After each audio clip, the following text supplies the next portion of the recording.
సినిమాల్లో కూడా నేను ఎప్పుడు ఒక కులానికి సంబంధించిన పేరు నేను ఎప్పుడు పెట్టుకోలేదు.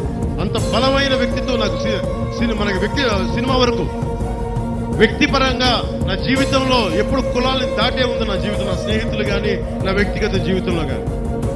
మతానికి వస్తే నా భార్య ఒక రష్యన్ ఆర్థడాక్స్ క్రిస్టియన్. నా భార్య మొన్న ఈ మధ్యన వైసీపీ నాయకులు మాట్లాడుతున్న దృష్టికి పట్టుకొచ్చారు. సామాజిక మాధ్యమాల్లో నరేంద్ర మోదీ గారి ఫోటో వేసి, చంద్రబాబు గారి ఫోటో వేసి, నా ఫోటో వేసి ఒకటే చెప్తా ఉన్నారంట, వీళ్ళు వస్తే చర్చిలకు ఇబ్బంది అవుద్ది అని. అంటే ఒకటే చెప్తా ఉన్నా, నేను సినిమాలని ఆ రోజున ఏవాసించా. నేను జానీ అనే సినిమా తీయడానికి ఓట్లు పడతాయనా? లేదు. సమాజం అందరూ బాగుండాలి.